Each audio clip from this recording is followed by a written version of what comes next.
Hello, dear brothers and sisters. My name is Anakin Skywalker, and we are solving the 2024 prelims paper exactly how I solved it in the exam hall.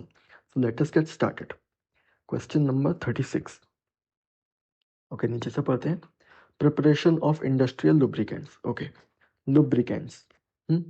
Lubricants कितने type के होते हैं पूरे अर्थ पे. फिर ये industrial lubricants की बात कर रहा है.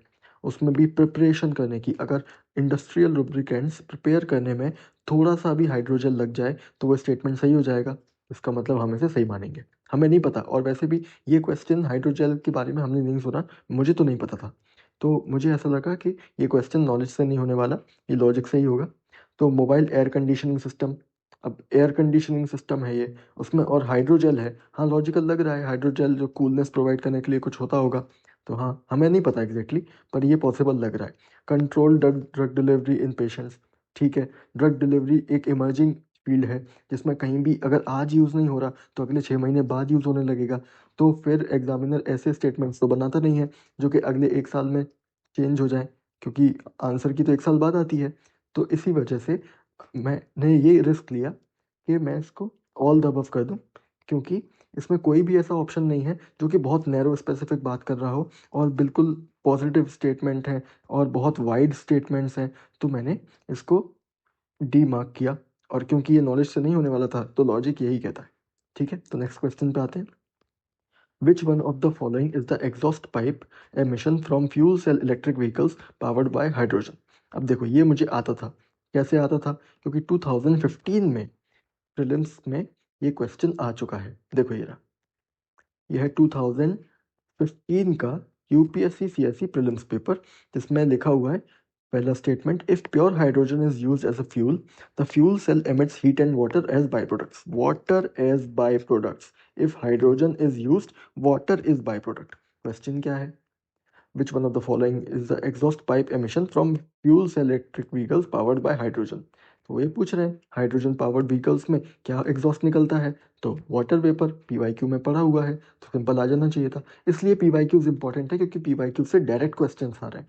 और ये तो डायरेक्ट क्वेश्चन का एग्जाम्पल है, कई सारे इनडायरेक्ट क्वेश्चन भी आते हैं. तो पीवाईक्यू को एनालाइज कैसे करना है ये हम सीखेंगे आगे आने वाले वीडियोज में. तो प्लीज सब्सक्राइब द चैनल. तो 38th question. Okay. Recently, the term pumped storage hydropower is actually and appropriately discussed in the context of which one of the following? Okay. So, in these kind of questions, so these are a set of questions, the membrane bioreactor और pumped up storage hydropower. इसमें एक term दिया हुआ है जिसका हमें answer बताना है कि वो किस चीज़ से रिलेटेड है. अब देखो क्या होता है ना, ये एक टेक्निक होती है इन क्वेश्चंस को सॉल्व करने की, जो कि यूपीएससी आपसे एक्सपेक्ट करती है. ये हमने कहीं पढ़े नहीं होते ये टर्म्स, पर हमें उनके वर्ड से ही, उनकी एटिमोलॉजी से, एटिमोलॉजी का मतलब होता है जो उनका नाम होता है उसको डिसाइफर करके हमें ढूंढना होता है कि इसका मतलब क्या है. क्या होता है इस क्वेश्चन का लॉजिक ये है कि जब आप आईएएस बनोगे तो सारे प्रॉब्लम्स जो आपके पास आएंगी वो ऐसी नहीं होंगी जो कि पहले ही सॉल्व हो चुकी है. कई नई प्रॉब्लम्स का आप सामना करोगे. तो यूपीएससी टेस्ट करती है कि हम कुछ ऐसे क्वेश्चंस दें जो कि उन बंदे को नहीं पता पहले से, तो है ना, ऑन द स्पॉट कैसे वो सॉल्व करेगा. तो ये दो क्वेश्चन उन्हीं सेट ऑफ क्वेश्चंस में से है.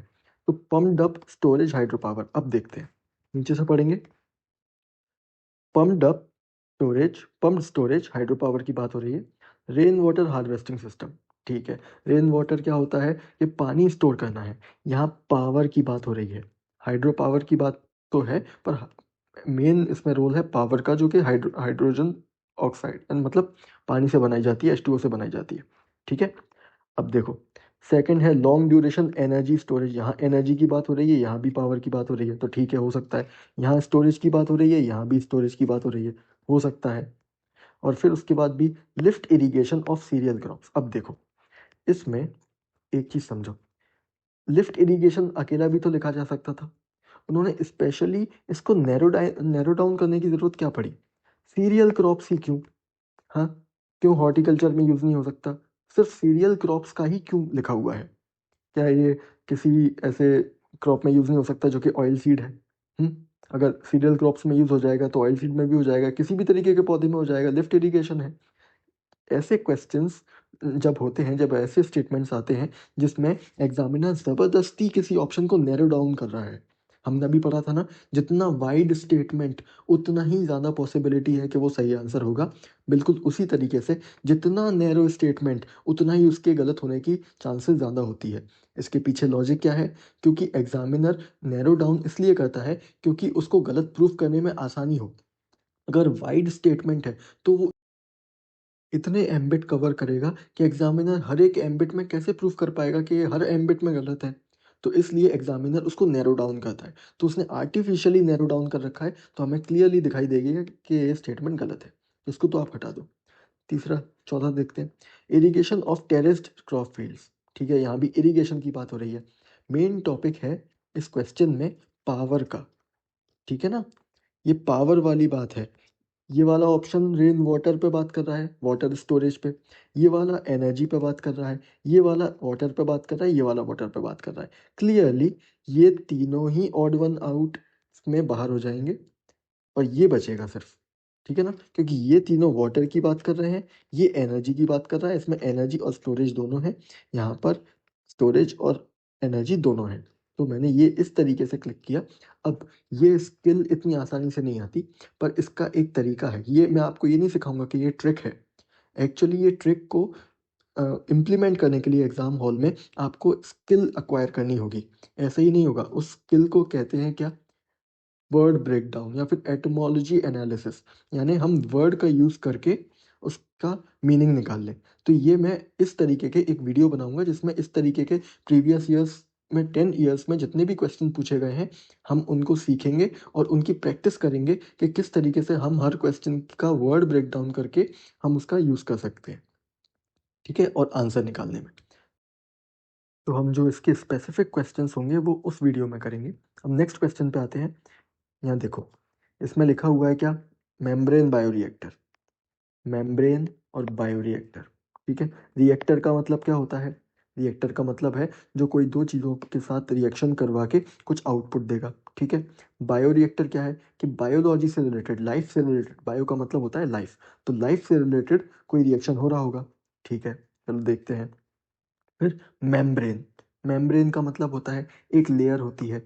ठीक है, वो जो कि दो लिक्विड या फिर दो मीडियम्स को सेपरेट करती है। ठीक है, तो नीचे से देखते हैं हम। Waste water treatment technology. ठीक है, वेस्ट वाटर है तो इसको ट्रीट करने के लिए वेस्ट, हाँ ऑर्गेनिक वेस्ट होगा तो बायोरिएक्टर हो सकता है। लिविंग। मेम्ब्रेन, तो ये मेम्ब्रेन है वो फिल्टर की तरह का मीनिंग हो सकता है इसमें, है ना। वेस्ट वाटर को ट्रीट करने के लिए फिल्टर का ज़रूरत होता है, तो ये हो सकता है। वैक्सीन प्रोडक्शन टेक्नोलॉजी, यहाँ कोई मेम्ब्रेन नहीं आ रही। ड्रग डिलीवरी नैनो टेक्नोलॉजी, यहाँ कोई मेम्ब्रेन नहीं आ रही। असिस्टेड रिप्रोडक्टिव टेक्नोलॉजी, यहाँ कोई मेम्ब्रेन नहीं आ रही। यहाँ पर ये है कि ये क्वेश्चन नॉलेज से नहीं होने वाला, होगा ये लॉजिक से ही। तो वर्ड ब्रेकडाउन करके हमें ये समझ आ रहा है कि इसका मोस्ट रिलेशन जो है वो the waste water treatment technology से। तो ऐसा हो सकता है कि आपको लगे कि रिस्क ले रहे हैं, पर आपको ये बिल्कुल नहीं लगेगा एक बार आप प्रैक्टिस कर लोगे इन क्वेश्चंस की, क्योंकि ये क्वेश्चन ऐसे ही एटमोलॉजी एनालिसिस से ही होते हैं। ठीक है ना, चलो नेक्स्ट क्वेश्चन पे आते हैं। चलो, with reference to the Indian economy, collateral borrowing and lending obligations are instruments of. चलो, अब क्लियरली ये दिखाई दे रहा है कि ये क्वेश्चन है हमारे नॉलेज साइड से, तो या तो हमें आता हो या ये नहीं आता हो। ठीक है ना, अब यहाँ मैंने गलती क्या की? मैं अपनी एल्गोरिदम भूल गया, जो कि आपके लिए सबसे बड़ा सिन है। आप अपनी एल्गोरिदम नहीं भूल सकते, आप अपनी स्ट्रेटेजी नहीं भूल सकते। तो मैंने क्या गलती की, मैं बताता हूँ आपको। मैंने देखा कि अच्छा, ये है कोलेटरल बोरोइंग की बात चल रही है, बोरोइंग की बात चल रही है, लैंडिंग की बात चल रही है। तो मुझे आता तो नहीं है क्वेश्चन, तो आइडियली मुझे एल्गोरिदम के हिसाब से ये क्वेश्चन छोड़ देना चाहिए था। पर मैंने क्या किया, अच्छा बोरोइंग और लैंडिंग की बात चल रही है तो बॉन्ड मार्केट होगा। मैंने ऐसे करके इसको क्लिक कर दिया और मैंने ए आंसर लगा के आगे बढ़ गया। एक्चुअली ये आंसर मेरा गलत हो गया, आंसर इसका मनी मार्केट। अब इससे क्या है कि लॉजिक तो लग रहा है, कोलेटरल, बोरोइंग, लैंडिंग, ये सभी ऑप्शंस जो हैं, जो ये सभी जो टर्म्स हैं वो बॉन्ड मार्केट से रिलेटेड दिखाई दे रहे हैं। पर क्योंकि ये एक डायरेक्ट इकोनॉमी का नॉलेज बेस्ड क्वेश्चन है। जहाँ भी मैंने आपको बताया है कि नॉलेज जहाँ पर लग रही हो वहाँ पर लॉजिक हैक मत लगाइएगा, वो क्वेश्चन आपका गलत होगा ही, क्योंकि यूपीएससी ने लॉजिक के क्वेश्चंस अलग दिए हुए हैं और नॉलेज के क्वेश्चंस अलग दिए हुए हैं। अगर आप नॉलेज में लॉजिक लगाओगे तो आपको ल्योर करने के लिए यूपीएससी ने कुछ ऐसे ऑप्शंस रखे हुए हैं। देखो उन्होंने पहले ही नंबर पे रखा हुआ है कि इंसान यहीं आके फंस जाएगा, और मैं वहीं आके फंस गया। तो इसका आंसर मनी मार्केट था, और इसमें लॉजिक इसलिए नहीं लगा क्योंकि ये नॉलेज बेस्ड क्वेश्चन था। आइडियली मुझे छोड़ देना चाहिए था, और ये मैंने गलती की और मुझे मिल गया 0.66 का नेगेटिव।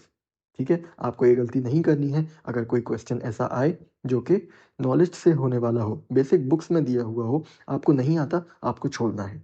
अगर आप लॉजिक लगाओगे, उसमें हैक लगाओगे, नेगेटिव लेकर वापस आ जाओगे। ठीक है ना? इसलिए ये इंपॉर्टेंस है। ये नॉलेज वाले क्वेश्चंस होते हैं जिसमें आपको पढ़ाई करनी है। ऐसा नहीं होता कि आप सिर्फ लॉजिक लॉजिक के नाम पर चले जाओगे और आप पास हो जाओगे। नॉलेज वाले क्वेश्चंस जो आते हैं 30 से 35, वो आपको अटेम्प्ट करने ही होंगे। वो भी, और उसमें आप मैसअप नहीं कर सकते जो बेसिक बुक्स से क्वेश्चन आते हैं, क्योंकि वो कोई और नहीं कर रहा है। चलिए इस वीडियो को यहीं तक रखते हैं। Please do like, share, comment and subscribe to this channel. We will meet in the next video where I will continue the series. Anakin Skywalker signing off.